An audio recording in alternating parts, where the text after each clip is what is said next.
ആരംഭിക്കാം.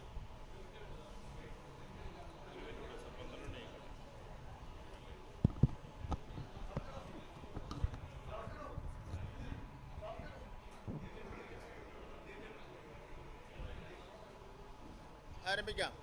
കേൾക്കാമല്ലേ?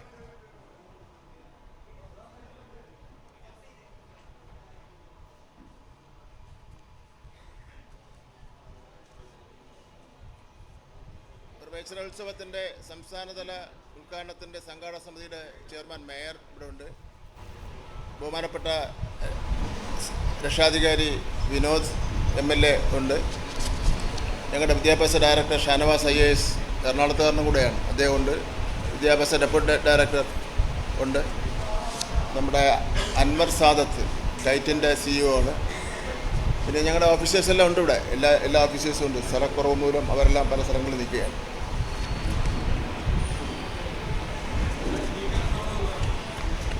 ഇതിലെ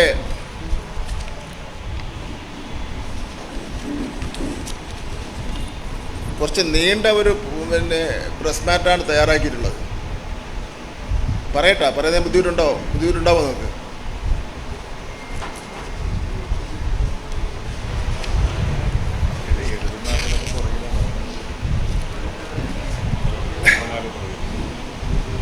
ഇതിൽ പ്രധാനമായിട്ട് അധ്യാപക പരിശീലനം,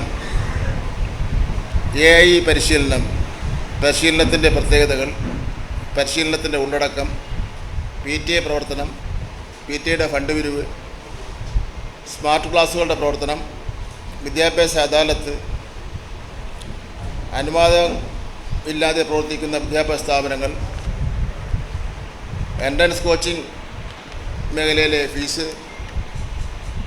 അൺഎയ്ഡഡ് സ്കൂളുകൾ TC നൽകാത്തതിനെ സംബന്ധിച്ചിടത്തോളം, അൺഎയ്ഡഡ് മേഖലയിലെ ഫീസ് പിരിവിനെ സംബന്ധിച്ചിടത്തോളം, അക്കാദമിക നിലവാരം മെച്ചപ്പെടുത്തുന്നതിന് മിനിമം മാർക്ക് സമ്പ്രദായം കൊണ്ടുവരുന്നതിൻ്റെ കോൺക്ലേവിനെ സംബന്ധിച്ചിടത്തോളം, SSLC പരീക്ഷ പരിഷ്കരണത്തെ സംബന്ധിച്ചിടത്തോളം, പിന്നോക്കം നിൽക്കുന്ന കുട്ടികളെ ഉയർത്തിക്കൊണ്ടുവരാനുള്ള പദ്ധതികളെ സംബന്ധിച്ചിടത്തോളം, സ്പെഷ്യൽ എൻറിച്ച്മെൻറ്റ് പ്രോഗ്രാമിനെ സംബന്ധിച്ചിടത്തോളം, ഫോക്കസ് സ്കൂളിനെ സംബന്ധിച്ചിടത്തോളം, ഭിന്നശേഷി കുട്ടികളുടെ പിന്തുണയെ സംബന്ധിച്ചിടത്തോളം, പ്രവേശനോത്സവ നടപടികളെ സംബന്ധിച്ചിടത്തോളം, ലഹരിവിരുദ്ധ ബോധവൽക്കരണം, ശുചിത്വ വിദ്യാലയം, ഹരിത വിദ്യാലയം, ഉച്ചഭക്ഷണം, പാഠപുസ്തകവും യൂണിഫോമും, അടുക്കള പച്ചക്കറിത്തോട്ടം, കൈറ്റിൻ്റെ സമഗ്ര പോർട്ടലിൻ്റെ ഉദ്ഘാടനം, പിന്നെ ഇതിൻ്റെ കൂട്ടത്തിൽ ഒരു സൈക്കിൾ കൊടുക്കുന്നുണ്ട് ഒരു കുട്ടി. അപ്പം ഞാനത് പറയാം, നിങ്ങൾക്ക് ബുദ്ധിമുട്ടുണ്ടാകുന്ന സമയത്ത് പറഞ്ഞാൽ ആ സമയത്ത് അങ്ങ് നിർത്താം.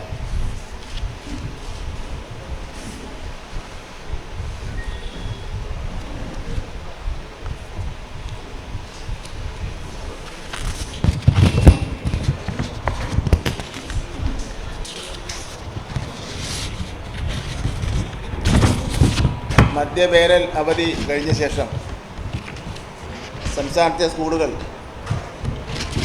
ജൂൺ മാസം 3-ാം തീയതി തുറക്കുകയാണ്. സജീവമായുള്ള ഒരു അക്കാദമിക വർഷം പൂർത്തിയാക്കുന്നതിന് വേണ്ടിയുള്ള എല്ലാ ഇടപെടലുകളും സംസ്ഥാന വ്യാപകമായി സർക്കാർ നടത്തി കഴിഞ്ഞിരിക്കുകയാണ്.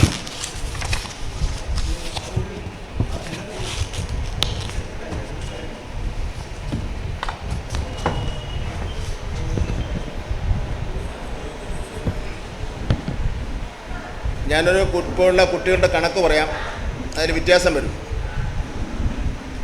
പ്രീ പ്രൈമറി തലം ഇപ്പോൾ ഉള്ളത് 1,34,763. എഴുതാൻ നിൽക്കേണ്ട, എല്ലാവർക്കും എൻ്റെ നോട്ട് തരാം. പ്രൈമറി തലം 11,59,652. അപ്പർ പ്രൈമറി തലം 10,79,019. ഹൈസ്കൂൾ തലം 12,09,882. ഹയർ സെക്കൻഡറി 2ാം വർഷ വിദ്യാർത്ഥികൾ 3,83,515. വൊക്കേഷണൽ ഹയർ സെക്കൻഡറി 2ാം വർഷ വിദ്യാർത്ഥികൾ 28,113. ആകെ 39,94,944 39,94,944. ഇത് ഇന്നലെ വരെയുള്ള കണക്കാണ്. ആ കണക്കിൽ ഇനി അങ്ങോട്ടും വ്യത്യാസം വരും. അതിൽ സർക്കാർ മേഖലയിൽ 11,19,380, എയ്ഡഡ് മേഖലയിൽ 20,30,30,91, അൺഎയ്ഡഡ് മേഖലയിൽ 2,99,082.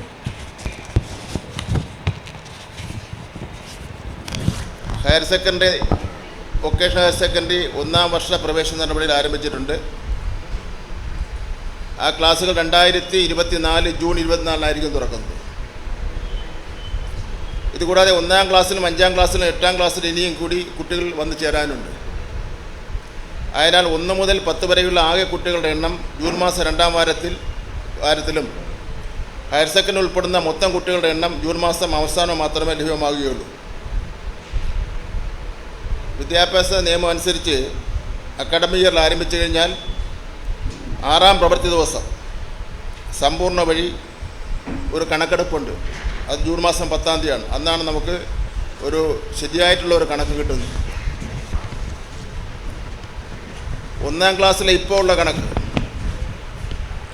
2,44,646.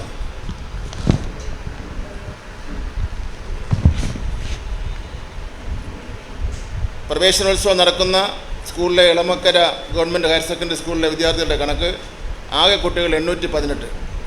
1-ാം ക്ലാസ്സിൽ ചേർന്ന കുട്ടികൾ 55.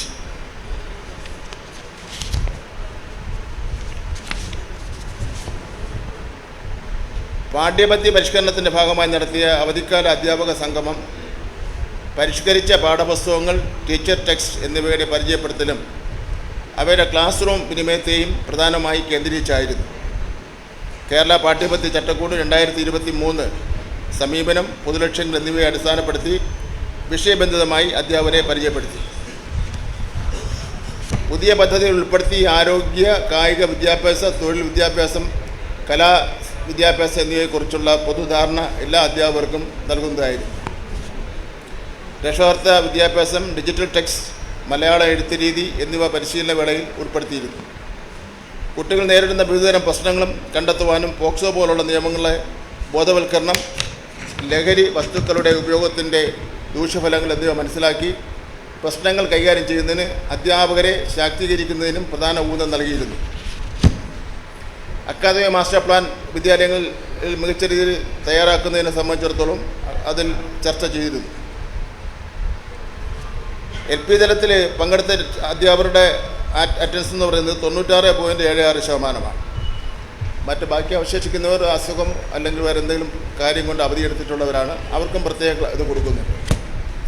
ഹൈസ്കൂൾ തലത്തിൽ 96.72% അധ്യാപകർ പങ്കെടുത്തു പരിശീലനത്തിൽ. ആർട്ടിഫിഷ്യൽ ഇൻ്റലിജൻസ് കേരളത്തിലെ ഹൈസ്കൂൾ, ഹയർ സെക്കൻഡറി വിദ്യാലയങ്ങളിലെ 80,000-ഓളം വരുന്ന അധ്യാപകർക്ക് പൊതുവിദ്യാഭ്യാസ വകുപ്പിൻ്റെയും കൈറ്റിൻ്റെയും നേതൃത്വത്തിൽ ആർട്ടിഫിഷ്യൽ ഇൻ്റലിജൻസ് അടിസ്ഥാനമാക്കിയുള്ള പ്രായോഗിക പരിശീലനം മെയ് 2 ആരംഭിച്ചു. എല്ലാ അധ്യാപകർക്കും കൊടുക്കുന്നതിന് വേണ്ടിയുള്ള തയ്യാറെടുപ്പാണ്. അത് ഇന്ത്യയിൽ തന്നെ ആദ്യമായിട്ടാണ്.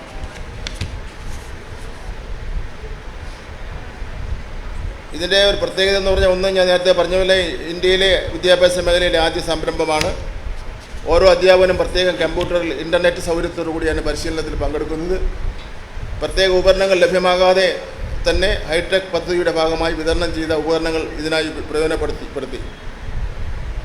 കൈറ്റ് മാസ്റ്റർ ട്രെയിനർമാരുടെ 3 മാസം നീണ്ടുനിന്ന ചർച്ചയിലൂടെ തയ്യാറാക്കിയ മോഡ്യൂളാണ്.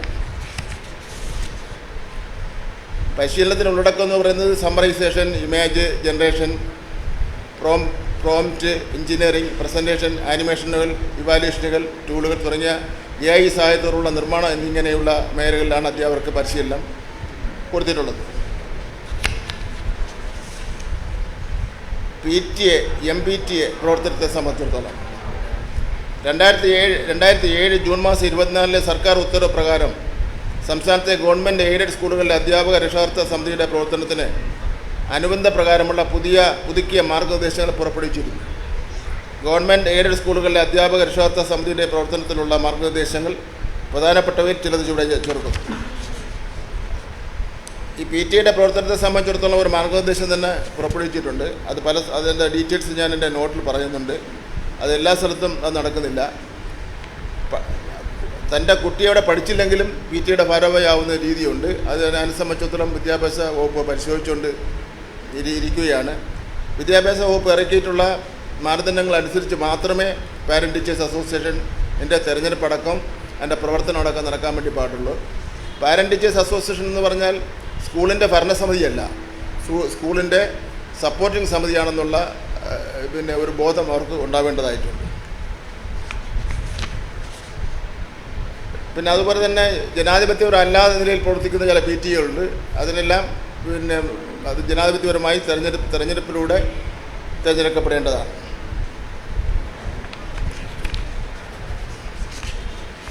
PTA ഫണ്ട് പിരിവ് സ്കൂൾ പ്രവേശന സമയത്തും മറ്റ് രക്ഷിതാക്കളിൽ നിന്ന് ശേഖരിക്കുന്ന PTA അംഗത്വ തുക മുഴുവനായി തന്നെ PTA അക്കൗണ്ടിൽ നിക്ഷേപിക്കേണ്ടതാണ്. PTA അംഗത്വം എല്ലാ രക്ഷിതാക്കൾക്കും വർഷം തോറും നിർബന്ധമാണ്.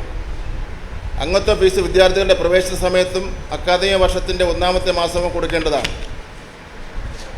അത് ഗവൺമെൻറ് നിശ്ചയിച്ചിട്ടുള്ള റേറ്റ് ഞാൻ പറയുകയാണ്. അംഗത്വ ഫീസിൻ്റെ പ്രതിശീർഷ നിരക്ക് ഇനി പറയുന്നു. LP വിഭാഗത്തിലെ കുട്ടിയാണെങ്കിൽ 10 രൂപയെ വാങ്ങാൻ വേണ്ടി പാടുള്ളൂ.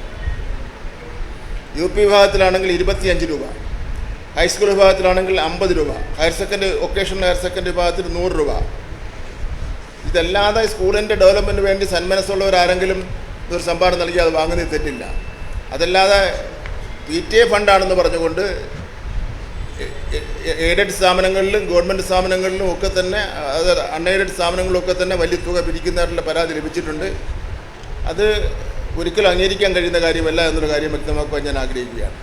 പ്രത്യേകിച്ച് പട്ടികജാതി പട്ടികവർഗ വിഭാഗത്തിൽപ്പെട്ടവർക്ക് അതിൻ്റെ രക്ഷിതാക്കൾക്ക് PTA അംഗത്വ ഫീസ് നിർബന്ധമല്ല. സ്മാർട്ട് ക്ലാസ്സുകളുടെ പ്രവർത്തനം നിങ്ങൾക്കെല്ലാവർക്കും അറിയാം. 45,000-ഓളം വരുന്ന സ്മാർട്ട് ക്ലാസ്സുകൾ കേരളത്തിലുണ്ട്.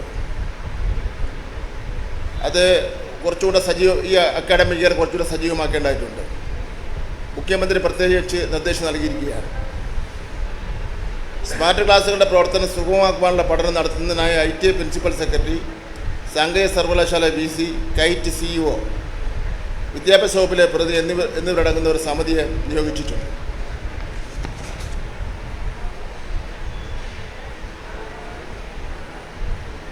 ഇതിൽ സാങ്കേതിക വിദ്യയിൽ അധിഷ്ഠിതമായിട്ടുള്ള വിദ്യാഭ്യാസം നൽകുന്നതിന് സഹായകരമായി ഈ സംവിധാനത്തിൽ ക്യാമറ, പ്രൊജക്ടർ, മോണിറ്റർ എന്നിവയെല്ലാം ഉൾപ്പെടുകയാണ്. അക്കാദമിക് ഗുണനിലവാരം ഉറപ്പാക്കുന്നതിനായി സ്കൂൾ വർഷാരംഭത്തിൽ ഇത്തരം ഉപകരണങ്ങൾ കാര്യക്ഷമമായി പ്രവർത്തിക്കുന്നുണ്ടോ എന്ന കാര്യവും ഈ സമിതി പരിശോധിക്കും. അദാലത്ത് തീയതിയും സമയവും ഏതാണ്ട് വലിയൊരു നമ്പർ ഫയൽ കെട്ടിക്കിടക്കുകയാണ്. അതിൽ മഹാഭൂരിപക്ഷവും അധ്യാപകരുടെ അംഗീകാരമാണ്, ഗവൺമെൻറ്റിൻ്റെ അംഗീകാരമാണ്. 1 വർഷം മുതൽ 10 വർഷം വരെ ജോലി ചെയ്തിട്ട് ശമ്പളമില്ലാതെയും അംഗീകാരമില്ലാതെയും ജോലി ചെയ്യുന്ന അധ്യാപകരുണ്ട്. ഇത് വലിയ ഗൗരവത്തോടെ തന്നെ ഗവൺമെൻറ് കാണുകയാണ്. അപ്പോൾ അതിൻ്റെ ഭാഗമായി 3 സോണുകളായി നടത്തുന്ന അദാലത്ത് അത് പൊതുജനങ്ങൾക്കും അതിൽ പങ്കെടുക്കാൻ കഴിയുന്നതാണ്. കാസർഗോഡ്, കണ്ണൂർ, കോഴിക്കോട്, വയനാട് ജില്ലകൾ ഉൾപ്പെടുന്ന സോൺ ജൂലൈ മാസം 20 ശനിയാഴ്ച. മലപ്പുറം, പാലക്കാട്, തൃശ്ശൂർ ജില്ലകൾ ഉൾപ്പെടുന്ന സോൺ 2 ജൂലൈ മാസം 27 ശനിയാഴ്ച. എറണാകുളം, ഇടുക്കി, കോട്ടയം, പത്തനംതിട്ട, ആലപ്പുഴ, കൊല്ലം, തിരുവനന്തപുരം ജില്ലകളിൽ ഉൾപ്പെടുന്ന സോൺ ആഗസ്റ്റ് മാസം 3. ഈ 3 അദാലത്തോടുകൂടി കെട്ടിക്കിടക്കുന്ന എല്ലാ ഫയലുകളും തീർപ്പ് കൽപ്പിക്കാൻ കഴിയുമെന്നാണ് പ്രതീക്ഷിക്കുന്നത്. അനുവാദമില്ലാതെ പ്രവർത്തിക്കുന്ന വിദ്യാഭ്യാസ സ്ഥാപനങ്ങൾ ഓഡിറ്റ് ചെയ്യുന്നതുമായി ബന്ധപ്പെട്ട് സംസ്ഥാന സർക്കാരിൻ്റെ അംഗീകാരത്തോടുകൂടി മറ്റു സിലബസുകൾ പ്രവർത്തിക്കുന്ന വിദ്യാഭ്യാസ സ്ഥാപനങ്ങൾ ഏകദേശം 1200-ഓളം വരും. 2019 മെയ് 22 ഗവൺമെൻറ് സർക്കുലർ ഉത്തരവ് പ്രകാരം സംസ്ഥാനത്തെ സ്റ്റേറ്റ് സിലബസിൽ പ്രവർത്തിക്കുന്ന അൺഎയ്ഡഡ് സ്കൂളുകൾക്ക് അംഗീകാരം നൽകുന്നതിനുള്ള മാനദണ്ഡങ്ങൾ പുറപ്പെടുവിച്ചിട്ടുണ്ട്. എന്നാൽ അംഗീകാരം കിട്ടിയ ശേഷം പല സ്കൂളുകളും ആ മാനദണ്ഡങ്ങൾ ലംഘിക്കുകയാണ്. CBSE, ICSE സ്കൂളുകൾക്ക് അംഗീകാരം ലഭിക്കുന്നതിനുള്ള മാർഗ്ഗനിർദ്ദേശങ്ങൾ 2019 മാർച്ച് 1 സർക്കാർ ഉത്തരവ് പ്രകാരമാണ് നൽകിയിരിക്കുന്നത്. സെൻട്രൽ ഗവൺമെൻറ് ആണ് അതിൻ്റെ ഭരണവും മറ്റു കാര്യങ്ങളും നിയന്ത്രിക്കുന്നുണ്ടെങ്കിൽ പോലും NOC കൊടുക്കുന്നത് കേരള ഗവൺമെൻറ്റാണ്. RTE ആക്ട് 2009 കേരള വിദ്യാഭ്യാസ ചട്ടങ്ങൾ എന്നിവയ്ക്ക് അനുസൃതമായി പ്രവർത്തിക്കുന്ന സ്ഥാപനങ്ങൾക്ക് മാത്രമേ അംഗീകാരം നൽകാൻ പാടുള്ളൂ. RTE ആക്ടും അതുപോലെ തന്നെ കേരള വിദ്യാഭ്യാസ ചട്ടങ്ങൾക്ക് വിരുദ്ധമായി പ്രവർത്തിക്കുന്ന വിദ്യാഭ്യാസ സ്ഥാപനങ്ങൾക്കെതിരെ അതിന് നടപടി സ്വീകരിക്കുവാനും അത്തരം വിദ്യാഭ്യാസ സ്ഥാപനങ്ങളുടെ ഒരു ലിസ്റ്റ് തയ്യാറാക്കാനും വിദ്യാഭ്യാസ ഡയറക്ടർ ഇതിനകം തന്നെ ചുമതലപ്പെടുത്തിയിട്ടുണ്ട്. എൻട്രൻസ് കോച്ചിങ് മേഖലയും ഫീസും. ഇന്ന് പല എൻട്രൻസ് കോച്ചിങ് സ്ഥാപനങ്ങളും അമിതമായി ഫീസ് ഈടാക്കുന്നതുമായി ബന്ധപ്പെട്ട നിരവധി പരാതികളാണ് ഗവൺമെൻറ് കിട്ടിക്കൊണ്ടിരിക്കുന്നത്. സർക്കാരിൻ്റെ അംഗീകാരമില്ലാതെയാണ് പല രക്ഷാകർത്താക്കൾ ധരിച്ചിരിക്കുന്നത് സർക്കാരും കൂടെ ഇത് അംഗീകരിച്ചിട്ടുണ്ട് എന്നുള്ളതാണ്. ഈ സ്ഥാപനങ്ങളുടെ പ്രവർത്തനത്തിനായി പൊതു മാനദണ്ഡങ്ങളോ അംഗീകരിച്ച മാർഗനിർദ്ദേശങ്ങളോ നിലവിലിപ്പോൾ ഇല്ല. നമ്മുടെ സംസ്ഥാനത്തെ പല കുട്ടികളും ഓപ്പൺ സ്കൂളിൽ രജിസ്റ്റർ നേടിയ ശേഷം ഇത്തരം സ്ഥാപനങ്ങളിലാണ് പരിശീലനം നേടുന്നത്. ഇത്തരം സ്ഥാപനങ്ങൾ അമിത ഫീസ് ഈടാക്കുന്നത് തടയുന്നതിനായി നമുക്ക് ഒരു പൊതുനയം രൂപീകരിക്കേണ്ടതായിട്ടുണ്ട്. അത് ഗവൺമെൻറ്റിൻ്റെ മുഖ്യമന്ത്രി ശ്രദ്ധയിൽപ്പെടുത്തിയിട്ടുണ്ട്. അതിനെ സംബന്ധിച്ചിടത്തോളം ഗവൺമെൻറ് ആലോചിക്കുന്നതാണ്. ഈ അൺഎയ്ഡഡ് സ്കൂളുകൾ TC കൊടുക്കാത്തതിൻ്റെ കാര്യമുണ്ട്. അൺഎയ്ഡഡ് സ്കൂളുകളിൽ ഭീമമായ ഫീസ് കുട്ടികളിൽ നിന്ന് ഈടാക്കിയായിട്ടാണ് വിവരം ലഭിക്കുന്നത്. 1-ം ക്ലാസ്സിൽ തന്നെ ഒരു വലിയ തുകയുടെ കണക്കാണ് രക്ഷാകർത്താക്കൾ പരാതിയിലൂടെ പറഞ്ഞിരിക്കുന്നത്. ഞാനത് രക്ഷാകർത്താക്കൾ പരാതിയിലൂടെ പറഞ്ഞിട്ടുള്ളതുകൊണ്ട് അത് പരിശോധിക്കാത്തതുകൊണ്ട് ഞാൻ ആ തുകയുടെ വലിപ്പമൊന്നും പറയുന്നില്ല. ഇതിനെക്കുറിച്ച് വലിപ്പമുള്ള തുകയാണ്. ഇതിൽ പലതും അംഗീകാരമില്ലാത്തതാണ്. സ്കൂളുണ്ടാവും, പരീക്ഷ ഇതിനെ വേറെ ഏതെങ്കിലും സ്കൂളിൽ കൊണ്ട് അവരുടെ അംഗീകാരത്തിൻ്റെ അടിസ്ഥാനത്തിലായിരിക്കും. ഈ സാമ്പത്തികപരമായി പിന്നോക്കം നിൽക്കുന്ന രക്ഷാകർത്താക്കൾക്കും തങ്ങളുടെ കുട്ടികളെ ഇത്തരം സ്ഥാപനങ്ങൾ ചേർത്ത് പഠിപ്പിക്കുമ്പോൾ അമിതമായ സാമ്പത്തിക ഭാരം അനുഭവിക്കേണ്ടി വരികയാണ്. അപ്പോൾ ഇവിടെ ഈ സ്കൂളിൽ നിന്ന് TC വാങ്ങുന്നതിന് വേണ്ടി ചെല്ലുന്ന അവസരത്തിൽ ആ കുട്ടി അവിടെ ചേർന്ന കാലം മുതലുള്ള ഒരുപാട് കുടിശ്ശികൾ, പല രൂപത്തിലുള്ള കുടിശ്ശികൾ എഴുതി വലിയ തുക കൊടുക്കുകയാണ്. ആ കാശടച്ചില്ലെങ്കിൽ TC കൊടുക്കില്ല എന്ന് പറയുകയാണ്. ഗവൺമെൻറ് ആക്കാലത്ത് ഇടപെടുകയാണ്. TC ഇല്ലാത്തത് തന്നെ സർക്കാർ സ്കൂളുകളിൽ ചേർക്കുന്നതിനുള്ള ഉത്തരവ് വിദ്യാഭ്യാസ ഡയറക്ടർ പുറപ്പെടുവിച്ചിട്ടുണ്ട്. അൺഎയ്ഡഡ് മേഖലയിലെ ഫീസ് പിരിവിനെ സംബന്ധിച്ചിടത്തോളം ഞാൻ നേരത്തെ പറഞ്ഞ പോലെ ആ ഫീസ് പിരിവിനെ സംബന്ധിച്ചിടത്തോളം നിരവധി പരാതികളാണ് വന്നിട്ടുള്ളത്. സംസ്ഥാന വ്യാപകമായി ഏകീകൃതമായിട്ടൊരു ഫീസ് ഘടന ഇതുവരെ ഇല്ല. അത് രൂപപ്പെടുത്തേണ്ട ഒരു സാഹചര്യമാണ് വന്നിരിക്കുന്നത്. ഫീസ് നിർണ്ണയം, പിരിവ് എന്നിവയുമായി ബന്ധപ്പെട്ട കാര്യങ്ങൾ സൂക്ഷ്മതലത്തിൽ പരിശോധിക്കുന്നതിനായി സ്കൂൾ തല, ജില്ലാതല, സംസ്ഥാനതല കമ്മിറ്റികൾ യഥാർത്ഥത്തിൽ രൂപീകരിച്ചിട്ടുണ്ട്. രക്ഷാകർത്താക്കൾക്കും അതറിയില്ല, തദ്ദേശ സ്വയംഭരണ സ്ഥാപനങ്ങളിൽ നിന്നും അത് വേണ്ട രൂപത്തിൽ ഗൗരവത്തിൽ എടുക്കുന്നില്ല. ഈ സമിതികളിൽ രക്ഷാകർത്താക്കൾക്ക് പരാതി ഉണ്ടെങ്കിൽ ആ പരാതി അവിടെ കൊടുത്ത് അവിടെ ചർച്ച ചെയ്ത് പരിഹാരം കാണാൻ കഴിയുന്നതാണ്. എന്തായിരുന്നാലും അമിതമായി കേരളം പോലുള്ളൊരു സംസ്ഥാനത്ത് നിന്ന് അമിതമായി ഫീസ് വാങ്ങുന്നത് നമുക്കത് യോജിക്കാൻ കഴിയുന്ന കാര്യമല്ല. അക്കാദമിക നിലവാരം മെച്ചപ്പെടുത്തുവാൻ മിനിമം മാർക്ക് സമ്പ്രദായം കൊണ്ടുവരുന്നതിനെ സംബന്ധിച്ചിടത്തോളം ഇതുമായിട്ട് ബന്ധപ്പെട്ട് ജൂൺ മാസം 27 ഒരു വിദ്യാഭ്യാസ കോൺക്ലേവ് സംഘടിപ്പിച്ചിരുന്നു. പ്രസ്തുത കോൺക്ലേവിൽ സമൂഹത്തിൻ്റെ നാനാതുറകളിൽപ്പെട്ട പ്രമുഖ വിദ്യാഭ്യാസ വിദഗ്ധന്മാർ പങ്കെടുത്തിരുന്നു. ആ കോൺക്ലേവ് തയ്യാറാക്കിയിട്ടുള്ള കുറേ നിർദ്ദേശങ്ങളുണ്ട്. കോൺക്ലേവിലെ ചർച്ചയുണ്ട്. അതെല്ലാം എൻ്റെ ഈ നോട്ടിൽ പറയുന്നുണ്ട്. അത് ബഹുമാനപ്പെട്ട മുഖ്യമന്ത്രിക്ക് 2 ദിവസത്തിനകം സമർപ്പിക്കുന്നതാണ്.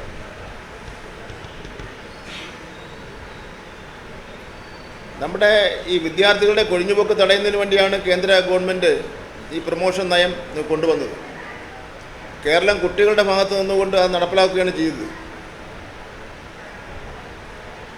ഇപ്പോൾ പരിശോധിച്ച് നോക്കുമ്പോൾ ഈ എല്ലാവരും വിജയിക്കുമെന്ന ഈ നയം മൂല്യനിർണ്ണയ പ്രക്രിയകളുടെ ഗൗരവത്തെ ചോർത്തിക്കളഞ്ഞോ എന്ന ഒരു സംശയമുണ്ട്. മൂല്യനിർണ്ണയ പരിഷ്കരണം നടന്നിട്ട് തന്നെ 20 വർഷം തികയാൻ വേണ്ടി പോവുകയാണ്. 20 വർഷത്തെ അനുഭവങ്ങൾ ഉൾക്കൊണ്ടുകൊണ്ടുള്ള ഒരു പരിഷ്കരണം നമുക്ക് ഇനി ആവശ്യമാണ്.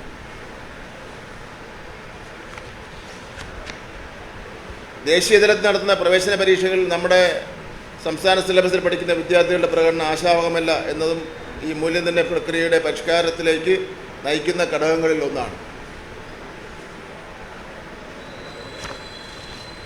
SSLC പരീക്ഷാ പരിഷ്കരണം. നിലവിൽ ഉന്നത പഠനത്തിനുള്ള യോഗ്യത നേടുവാൻ നിരന്തര മൂല്യനിർണ്ണയത്തിലൂടെയും എഴുത്തു പരീക്ഷയിലൂടെയും ഓരോ വിഷയത്തിനും 30% മാർക്ക് അഥവാ D+ ഗ്രേഡ് ലഭിക്കേണ്ടതായിട്ടുണ്ട്.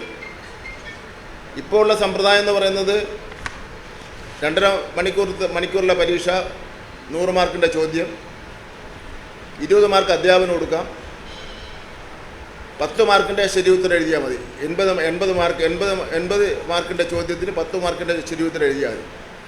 അപ്പോൾ 20 10 30, 20 ദാനം കിട്ടുന്ന മാർക്ക് 10 മാർക്ക് കൂട്ടി എഴുതേണ്ടതായിട്ടുണ്ട്. 50 മാർക്കിൻ്റെ ചോദ്യമാണ് 1 മണിക്കൂറത്തെ പരീക്ഷ എടുത്താണെങ്കിൽ അപ്പോൾ 10 മാർക്ക് സാറിന് സംഭാവന ചെയ്യാം.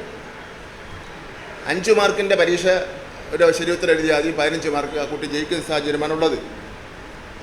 ഈ സ്ഥിതിക്ക് ഒരു മാറ്റം നമുക്ക് ഉണ്ടാവേണ്ടതായിട്ടുണ്ട്.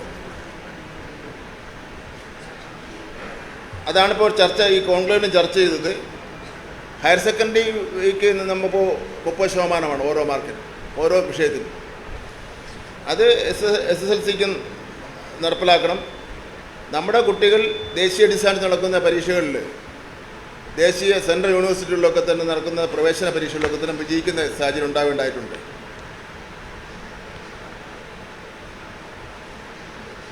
ഇപ്പോൾ ഓരോ ക്ലാസ്സിലും മൂല്യനിർണ്ണയ പ്രക്രിയയുടെ ഭാഗമായി നടത്തുന്ന പരീക്ഷകൾ കഴിഞ്ഞാൽ ഓരോ കുട്ടിയും അതാത് ക്ലാസ്സുകൾ നടത്തേണ്ട അടിസ്ഥാന ശേഷികൾ നേടിയോ എന്നതും പരിശോധന വിധേയമാക്കേണ്ടതാണ്.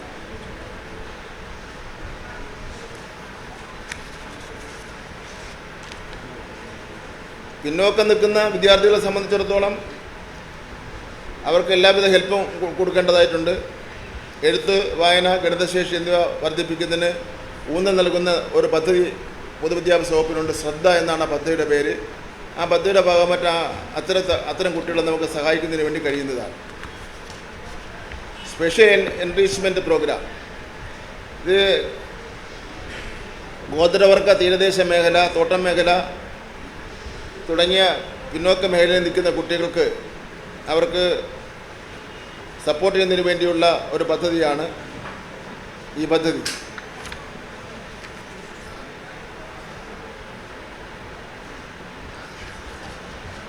അതുപോലെ ഫോക്കസ് സ്കൂളുകളെ സംബന്ധിച്ചിടത്തോളം 25 കുട്ടികളിൽ കുറഞ്ഞ സ്കൂളുകൾ ഉള്ള ആ സ്കൂളുകളെ പ്രത്യേക പരിഗണന കൊടുത്തുകൊണ്ട് ആ കുട്ടികളുടെ ആ വിദ്യാഭ്യാസ സ്ഥാപനത്തെ ശ്രദ്ധിക്കുക എന്നുള്ളതാണ് ഈ ഫോക്കസ് സ്കൂളിൻ്റെ ലക്ഷ്യം. ഈ പ്രാവശ്യത്തെ ബഡ്ജറ്റിൽ 14 മോഡൽ സ്കൂളുകൾ സംസ്ഥാനത്താകെ തുടങ്ങാൻ വേണ്ടി തീരുമാനിച്ചിട്ടുണ്ട്. അത് ഈ വർഷം ആരംഭിക്കുന്നത്.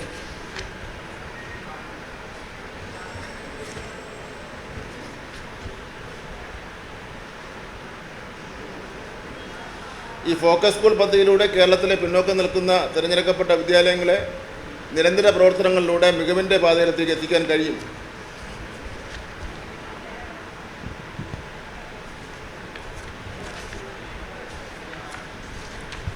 ഭിന്നശേഷി കുട്ടികൾക്കുള്ള പിന്തുണ. RPWD ആക്ട് 2016 ഊന്നൽ നൽകുന്ന പരീക്ഷ ആനുകൂല്യങ്ങളും സാമ്പത്തിക ആനുകൂല്യങ്ങളും നമ്മൾ നൽകി വരികയാണ്. 1 മുതൽ 8 വരെയുള്ള കുട്ടികൾക്ക് സാമ്പത്തിക സഹായമായി 15 കോടി രൂപ ഈ ഇനത്തിൽ ചിലവഴിച്ചിട്ടുണ്ട്. ഇതിൻ്റെ ഭാഗമായിട്ട് നമുക്ക് autism centre, special care centre ഇതെല്ലാം SSKയുടെ സഹായത്തോടുകൂടി വികസിപ്പിച്ചുകൊണ്ട് വരുന്നു, പ്രവർത്തിച്ചുകൊണ്ട് വരുന്നു. ഇപ്പോൾ തന്നെ തൃശ്ശൂർ ജില്ലയിലെ ഒരു സ്കൂളിൽ ഒരു രക്ഷകർത്താവ്, ഒരു അമ്മ ഒരു ഭിന്നശേഷി കുട്ടിയുമായി ചെന്ന് പ്രവേശനത്തിന് വേണ്ടി അപേക്ഷ കൊടുത്തപ്പോൾ നിരസിക്കുകയും അവരോട് വളരെ മോശമായി പെരുമാറുകയും ചെയ്തു എന്നുള്ള വിവരം ആ അമ്മയുടെ ദുഃഖം ഫേസ്ബുക്കിലൂടെ കാണാനിടയായി. അപ്പോൾ തന്നെ വിദ്യാഭ്യാസ ഡയറക്ടർക്ക് അതിൻ്റെ ആവശ്യമായ നടപടി സ്വീകരിക്കണമെന്നുള്ള ഡയറക്ഷൻ കൊടുത്തു. വിദ്യാഭ്യാസ ഡയറക്ടറുടെ അന്വേഷണ ഉദ്യോഗസ്ഥനെ ചുമതലപ്പെടുത്തി.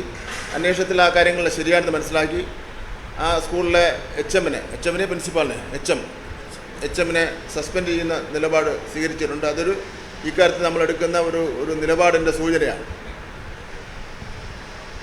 പ്രവേശനോത്സവ പരിപാടികൾ കഴിഞ്ഞ ഒരു മാസം മുമ്പ് എല്ലാ സ്കൂളുകളിലും ആരംഭിച്ചു കഴിഞ്ഞു. ഇന്ത്യയിൽ ഈ പ്രവേശനോത്സവ നടപടി നടക്കുന്ന ഏക സംസ്ഥാനം കേരളം മാത്രമാണ്. കേവലം ഒരു കുട്ടികളെ സ്വീകരിക്കുക മാത്രമല്ല, ഒരു വിദ്യാഭ്യാസ ജനാധിപത്യ പ്രക്രിയ ഓരോ പ്രദേശത്തും നടക്കുകയാണ്. വിദ്യാലയങ്ങൾ സ്ഥിതി ചെയ്യുന്ന പ്രദേശത്തെ ഒരു ഉത്സവ പ്രതീതിയാണ്. തദ്ദേശ സ്വയംഭരണ സ്ഥാപനങ്ങൾ, അതുപോലെ MLA-മാർ, MP-മാർ അവരെല്ലാം ഇടപെട്ട് ഏറ്റവും നന്നായി തന്നെ നടത്തുകയാണ്. ഇവിടെ ഒരു സംഘാടക സമിതി രൂപീകരിച്ചിട്ടുണ്ട്. കൊച്ചിൻ മേയർ ചെയർമാനായി, ബഹുമാനപ്പെട്ട MLA വിനോദ് സജീവമായി കൂടെയുണ്ട്. അതിൻ്റെ പ്രവർത്തനങ്ങളെല്ലാം നന്നായി തന്നെ പുരോഗമിച്ചു പോവുകയാണ്. എല്ലാ ജില്ലകളിലും ജില്ലാതല പ്രവേശനോത്സവം നടക്കുന്നുണ്ട്. ബ്ലോക്ക് തല പ്രവേശനോത്സവത്തിന് ഉദ്ഘാടനത്തിനായി ഒരു ബ്ലോക്കിന് തിരഞ്ഞെടുത്തിട്ടുണ്ട്. സ്കൂൾ തുറക്കുന്നതിന് മുന്നോടിയായി കേരളത്തിലെ എല്ലാ സ്കൂളുകളിലും ശുചീകരണ പ്രവർത്തനങ്ങൾ സംഘടിപ്പിച്ചു കഴിഞ്ഞു.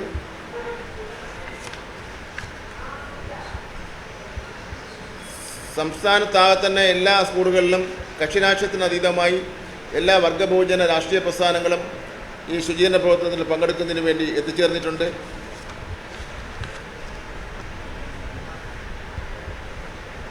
പ്രവേശനോത്സവ ദിനത്തിൽ രക്ഷാർത്ഥ വിദ്യാഭ്യാസവുമായി ബന്ധപ്പെട്ട് 30-40 മിനിറ്റ് ദൈർഘ്യമുള്ള ബോധവൽക്കരണ ക്ലാസ് അതാത് സ്കൂളുകളിലെ ഒരു അധ്യാപിക നടത്തണമെന്ന് തീരുമാനിച്ചിട്ടുണ്ട്. പ്രവേശനോത്സവ ദിവസം ആലപിക്കുന്നതിനുള്ള പ്രവേശനോത്സവ ഗാനം വീഡിയോ രൂപത്തിൽ തയ്യാറാക്കി വിദ്യാലയങ്ങൾക്ക് നൽകിയിട്ടുണ്ട്.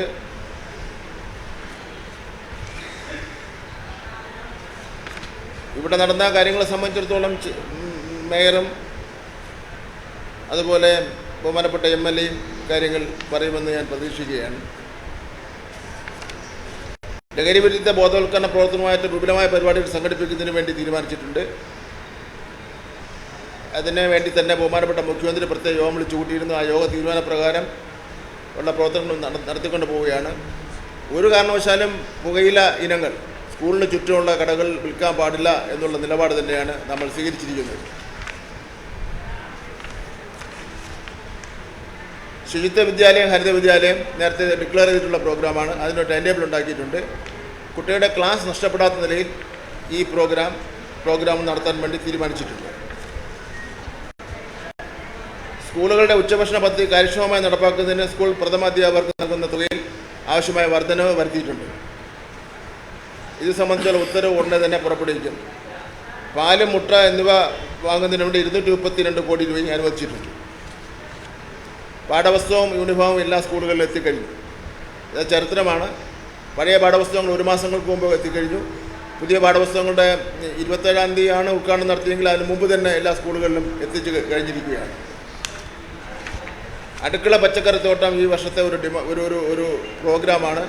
ആ അടുക്കള പച്ചക്കറിത്തോട്ടത്തിൽ നിന്ന് കിട്ടുന്ന പച്ചക്കറി സ്കൂളിൻ്റെ ഉച്ചഭക്ഷണത്തിന് വേണ്ടി പ്രയോജനപ്പെടുത്തുക എന്നുള്ളതാണ്. ഏറ്റവും പ്രധാനപ്പെട്ട ഒരു കാര്യം കൂടി ഞാൻ പറയുന്നത്, ഹൈടെക് സ്കൂൾ പദ്ധതിയുടെ ഭാഗമായി ലാപ്ടോപ്പുകളും പ്രോജക്റ്റുകളും ഉൾപ്പെടുന്ന 4 ലക്ഷം IT ഉപകരണങ്ങൾ നമ്മുടെ സ്കൂളുകളിൽ വിന്യസിച്ചിരിക്കുകയാണ്. കൈറ്റിൻ്റെ ഒരു സമഗ്ര പ്ലസ് പോർട്ടലിൻ്റെ ഉദ്ഘാടനം ഇതുമായിട്ട് ബന്ധപ്പെട്ട ആ കാര്യമാണ് ഞാൻ പറയുന്നത്. പഠന പ്രവർത്തനങ്ങൾ കൂടുതൽ ഫലപ്രദമാക്കാനാണ് ഈ IT ഉപകരണങ്ങൾ ക്ലാസ് മുറികളിൽ ലഭ്യമാക്കിയിട്ടുള്ളത്.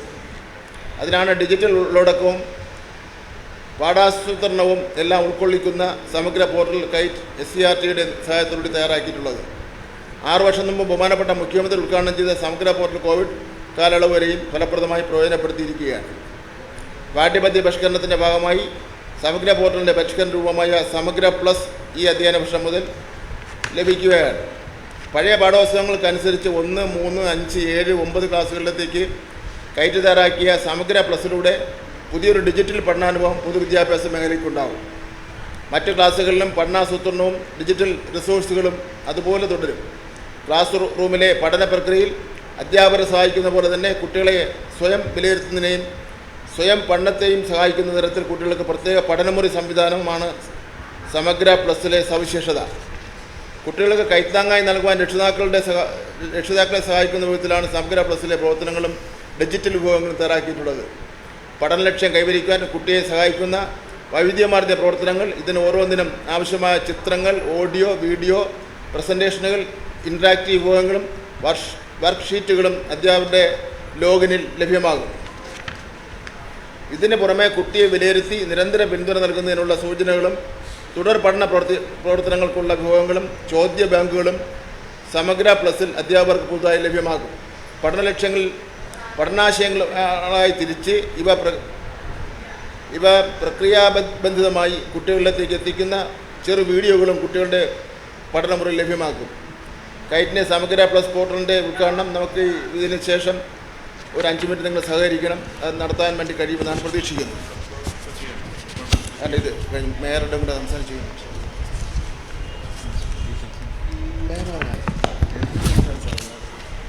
നാളത്തെ പ്രോഗ്രാമിനെ പറഞ്ഞിട്ട് മേയറും MLA സംസാരിക്കും. നാളെ രാവിലെ 8:45 പരിപാടി ആരംഭിക്കും. നമ്മുടെ വിദ്യാഭ്യാസ മന്ത്രിയും നമ്മുടെ മന്ത്രി ബഹുമാനപ്പെട്ട ജില്ലയുടെ ചുമതലയുള്ള വ്യവസായ വകുപ്പ് മന്ത്രി രാജീവൊക്കെ തന്നെ എത്തിച്ചേരും.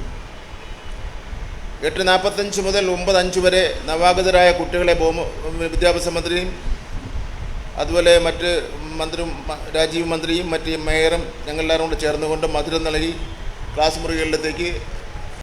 മുറികളിൽ നിന്ന് വേദിയിലത്തേക്ക് കൊണ്ടുവരും. അത് ഒരു ചടങ്ങാണ്, എല്ലാ വർഷമുള്ള ഒരു ചടങ്ങാണ്. സാധാരണഗതിയിൽ ആ സമയത്തൊക്കെ പണ്ടെല്ലാം വലിയ കരച്ചിലിൻ്റെ ഒരു ബഹളമാണ്. ഇപ്പോൾ എല്ലാം സന്തോഷമായിരിക്കും കുട്ടികൾക്കെല്ലാം. മിഠായി എല്ലാം കൊടുത്താണ് കൊണ്ടുവരുന്നത്. 9:05 മുതൽ 9:08 വരെ ബഹുമാന്യ വ്യക്തിത്വങ്ങൾ ആശംസ നേർന്നുകൊണ്ടുള്ള വീഡിയോ പ്രദർശനം നടത്തും. ഒരുപാട് മോഹൻലാൽ അടക്കമുള്ള നിരവധി പ്രശസ്ത വ്യക്തികൾ കുട്ടികൾക്ക് ആശംസ നേർന്നിട്ടുണ്ട്. അത് പ്രദർശിപ്പിക്കും. 9:08 മുതൽ 9:12 വരെ പൊതുവിദ്യാഭ്യാസ വകുപ്പിൻ്റെ 3 വർഷത്തെ നേട്ടങ്ങൾ കാണിക്കും. 9:12 മുതൽ 9:15 വരെ AI പരിശീലന വീഡിയോ പ്രദർശിപ്പിക്കും. എല്ലാം 1-2 മിനിറ്റേ ഉള്ളൂ. 9:15 ബഹുമാനപ്പെട്ട മുഖ്യമന്ത്രി വേദിയിലെത്തുകയാണ്. 9:15 പ്രവേശനോത്സവ ഗാനം ദൃശ്യാവിഷ്കരണം, ഈ സ്കൂളിലെ കുട്ടികൾ തന്നെ തയ്യാറാക്കിയിട്ടുള്ള ദൃശ്യാവിഷ്കരണം. 9:20 മുതൽ 9:35 വരെ ബഹുമാനപ്പെട്ട മുഖ്യമന്ത്രി പിണറായി വിജയൻ നവാഗതരായ കുട്ടികളെ കാണുന്നു.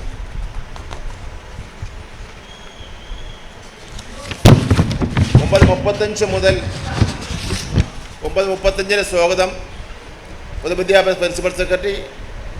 9:40 അധ്യക്ഷ പ്രസംഗം വിദ്യാഭ്യാസ മന്ത്രി. 9:45 ഉദ്ഘാടനം. 10 മണിക്ക് 24-25 വർഷത്തെ അക്കാദമിക് കലണ്ടർ പ്രകാശനം പി രാജീവ്. 9:05 മുഖ്യ പ്രഭാഷണം VD സതീശൻ പ്രതിപക്ഷ നേതാവ്. 9:10 മുതൽ 9:13 വരെ പ്രൊമോ വീഡിയോകൾ, കുട്ടികളുടെ ലഘു വീഡിയോകൾ. 10:13 മുതൽ 10:20 വരെ ആശംസകൾ. ഈ നിലയിലാണ് ക്രമീകരിച്ചിരിക്കുന്നത്. നമുക്കൊരു 10:30 മണിയോടുകൂടി അവസാനിപ്പിക്കത്തക്ക രൂപത്തിലാണ് ക്രമീകരിച്ചിരിക്കുന്നത്. അപ്പോൾ അതിൽ നിങ്ങളുടെ എല്ലാവരുടെയും പിന്തുണയും സഹായവും ഉണ്ടാവണം. നിങ്ങൾക്കൊക്കെ പ്രത്യേക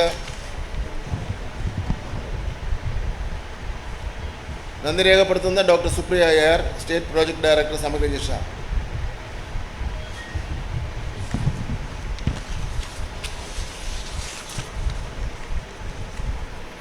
ബഹുമാനപ്പെട്ട മേയർ പറഞ്ഞത് നാളത്തെ പ്രവേശനോത്സവത്തിലേക്ക് സംഘാടക സമിതിയുടെ പേരിൽ നിങ്ങളെല്ലാവരെയും ബഹുമാന്യരായ മാധ്യമപ്രവർത്തകരെ സ്വാഗതം ചെയ്യുകയാണ്. ഇവിടെ ബഹുമാന്യനായ MLA ശ്രീ TJ വിനോദിൻ്റെ കൂടി ഒരു ഉപദേശ നിർദ്ദേശങ്ങളുടെ കൂടി അടിസ്ഥാനത്തിൽ നമ്മൾ ഈ സ്കൂളിൽ എല്ലാവരും ഒത്തുചേർന്നിട്ടാണ് സ്കൂളിൻ്റെ പ്രവേശനോത്സവം ഭംഗിയായി സംഘടിപ്പിക്കാൻ തീരുമാനിച്ചിട്ടുള്ളത്. ഡയറക്ടറുടെയും ഒരു മേൽനോട്ടം ഉണ്ടായിട്ടുണ്ട്. DD ആണ് നമ്മുടെ സംഘാടക സമിതിയുടെ കൺവീനർ. എളമക്കരയിലെ നാട്ടുകാർ ഈ സ്കൂളിനോട് വളരെ വൈകാരികമായ ബന്ധം സൂക്ഷിക്കുന്നുണ്ട്. അതുകൊണ്ട് എളമക്കര നിവാസികളായ മുഴുവൻ പേരുടെയും പിന്തുണയും പങ്കാളിത്തവും ഈ പരിപാടിക്ക് സ്വാഭാവികമായി ഉണ്ട്. ഈ സ്കൂളിൻ്റെ ഒരു പ്രത്യേകത അനുസരിച്ചും കക്ഷി രാഷ്ട്രീയത്തിന് അതീതമായി എല്ലാ ജനപ്രതിനിധികളുടെയും വലിയ പിന്തുണ കിട്ടിയിട്ടുള്ള ഒരു സ്കൂളാണ്. ഇന്നലെയും ഞാനും MLAയും കൂടി പങ്കെടുത്തുകൊണ്ട് അവസാനവട്ട ഒരുക്കങ്ങളെല്ലാം തന്നെ ആസൂത്രണം ചെയ്തിട്ടുണ്ട്.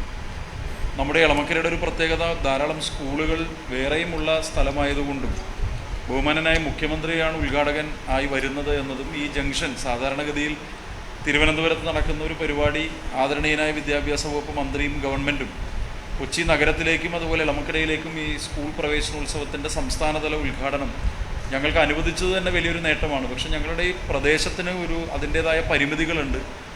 യഥാർത്ഥത്തിലുള്ള കൊച്ചി നഗരമല്ല, അതിൻ്റെ പ്രൈം സ്പോട്ടല്ല. അപ്പോൾ വാഹനങ്ങളുടെയൊക്കെ കാര്യത്തിൽ അതിൻ്റേതായ പ്രയാസങ്ങളുണ്ട്.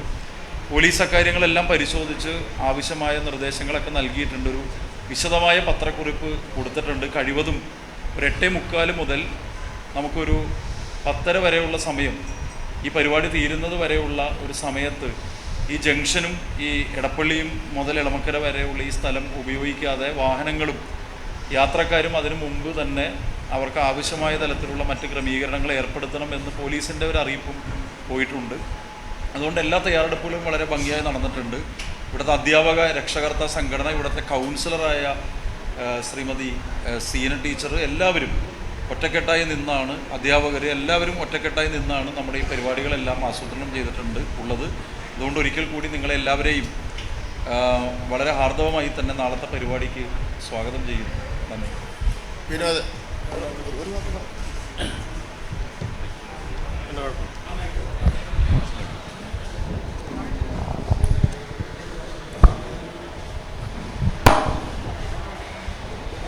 നാളത്തെ പ്രവേശനോത്സവവുമായി ബന്ധപ്പെട്ട കാര്യങ്ങൾ ബഹുമാനപ്പെട്ട മന്ത്രിയും മേയറോട് സൂചിപ്പിച്ചു. എറണാകുളം നിയോജകമണ്ഡലത്തിലെ എളമക്കര ഗവൺമെൻറ് ഹയർ സെക്കൻഡറി സ്കൂളിൽ പ്രവേശനോത്സവം നടത്തുന്നതിനുള്ള അനുമതി തന്ന ഗവൺമെൻറ്റിൻ്റെയും വിദ്യാഭ്യാസ മന്ത്രിയുടെയും ആ വിശാല മനസ്സിന് പ്രത്യേകം നന്ദി രേഖപ്പെടുത്തുന്നു.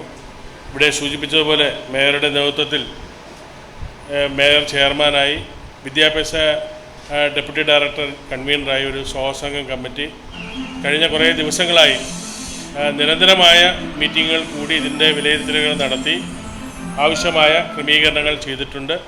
ഏറ്റവും നല്ല പൊതുജന പങ്കാളിത്തത്തോടു കൂടി തന്നെയാണ് ഇതിൻ്റെ ക്രമീകരണങ്ങൾ ഒരുക്കിയിട്ടുള്ളത്. വിദ്യാഭ്യാസ വകുപ്പ് ആഗ്രഹിക്കുന്ന രീതിയിൽ തന്നെയുള്ള ക്രമീകരണങ്ങൾ ഇവിടെ നടത്തിയിട്ടുണ്ട്. ഈ നാട്ടിലെ എല്ലാ കക്ഷി രാഷ്ട്രീയത്തിന് അതീതമായ ജനങ്ങളുടെയും ജനപ്രതിനിധികളുടെയും, പ്രത്യേകിച്ച് മേയറുടെയും അതുപോലെ തന്നെ ഈ വാർഡിലെ കൗൺസിലറുടെ സീനയുടെയും എല്ലാം കൂട്ടായ ഒരു ശ്രമം ഉണ്ടായിട്ടുണ്ട്. ഈ വിദ്യാലയത്തിലെ പ്രിൻസിപ്പളും ഹെഡ്മിസ്ട്രസും അധ്യാപകരും PTA-യും എല്ലാം കഴിഞ്ഞ കുറേ ദിവസങ്ങളായി എല്ലാ പ്രവർത്തനങ്ങളിലും സജീവമായി പ്രവർത്തിക്കുന്നുണ്ട്. വിദ്യാഭ്യാസ വകുപ്പിൻ്റെ എല്ലാ ഉദ്യോഗസ്ഥ തലത്തിലുള്ള പ്രമുഖരും ഇവിടെ വന്ന് ഓരോ കാര്യങ്ങളും നിരന്തരമായി ഇടപെട്ട് മുന്നോട്ട് പോകുന്നുണ്ട്. എല്ലാ രീതിയിലും നാളത്തെ പരിപാടി വലിയ ഗംഭീരമായി നടക്കുമെന്നുള്ള കാര്യത്തിൽ യാതൊരു സംശയമില്ല.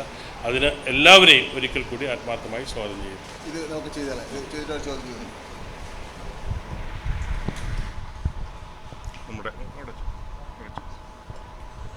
ബഹുമാനപ്പെട്ട പൊതുവിദ്യാഭ്യാസ വകുപ്പ് മന്ത്രി നേരത്തെ വിശദമായി സൂചിപ്പിച്ച പോലെ സമഗ്ര പോർട്ടലിൻ്റെ തുടർച്ചയായിട്ടുള്ള സമഗ്ര പ്ലസ് എന്ന് പറയുന്ന പോർട്ടലാണ് ജൂൺ 3 മുതൽ വിദ്യാർത്ഥികൾക്കും അധ്യാപകർക്കും ഒരുപോലെ ഉപയോഗിക്കാൻ പറ്റുന്ന രൂപത്തിൽ ഇന്ന് ഉദ്ഘാടനം ചെയ്യപ്പെടുന്നത്. കുട്ടികൾക്കുള്ള പഠനമുറി, ചോദ്യ ബാങ്കുകൾ എന്നിവ ഉൾപ്പെടെയുള്ള പുതിയ സംവിധാനങ്ങൾ, പുതിയ പാഠപുസ്തകങ്ങൾക്കനുസരിച്ചുള്ള സംവിധാനങ്ങൾ ചേർത്തിട്ടുള്ളതാണ് സമഗ്ര പ്ലസ് പോർട്ടൽ. ഈ പോർട്ടലിൻ്റെ ഉദ്ഘാടനം നിർവഹിക്കുന്നതിന് വേണ്ടി ബഹുമാനപ്പെട്ട പൊതുവിദ്യാഭ്യാസ തൊഴിൽ വകുപ്പ് മന്ത്രിയെ ക്ഷണിച്ചുകൊള്ളുന്നു.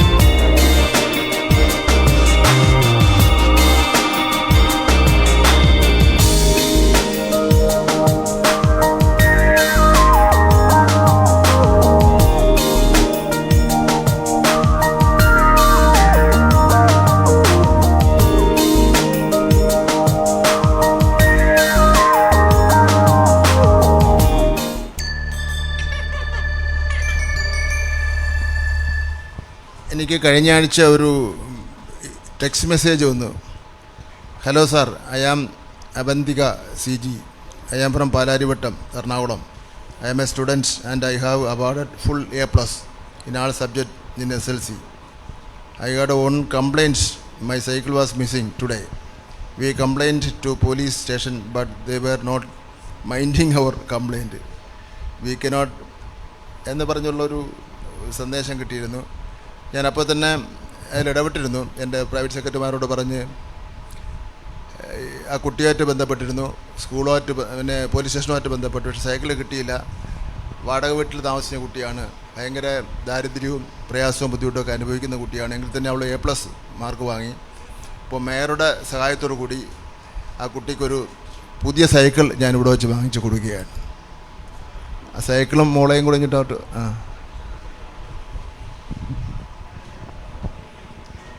വേണ്ട ഇവിടേക്കാണ് മോളെ വിളിച്ചാൽ മതി. ഇവിടെ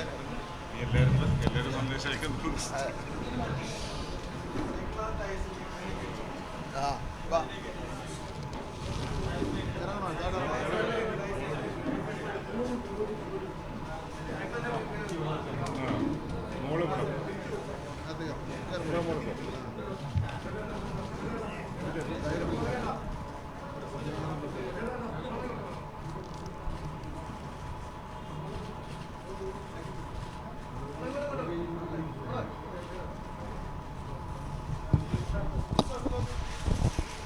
സന്തോഷമായോ?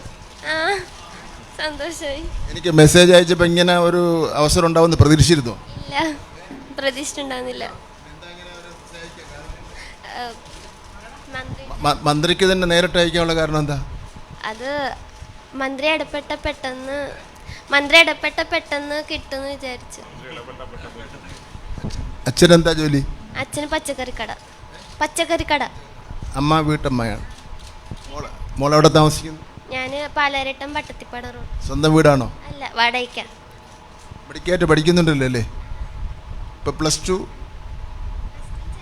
ചേർന്നു. ഏത് സ്കൂളിലാണ്? ഗേൾസ്, എറണാകുളത്തുള്ളത്, സൗത്ത്. അല്ല, +1.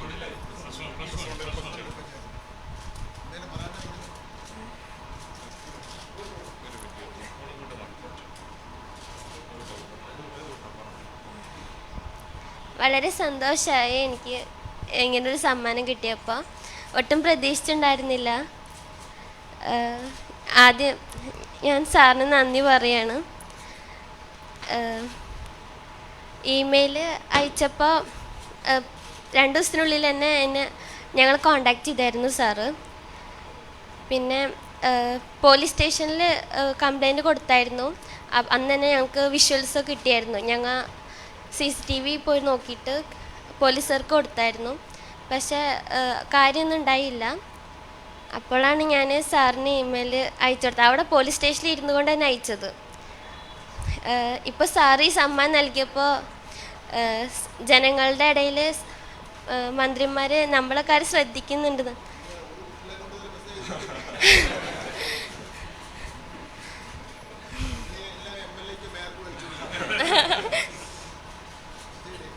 Thank you sir.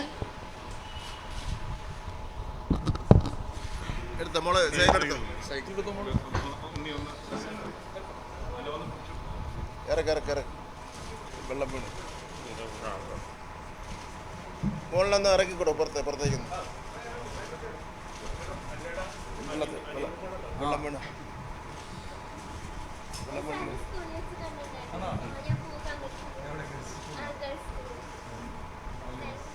നാളെ വരണം കേട്ടോ.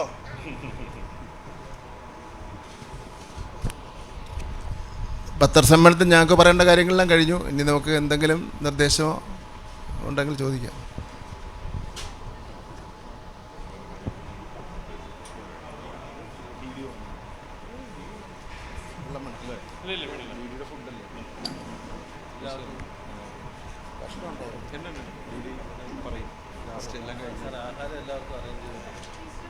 എല്ലാവർക്കും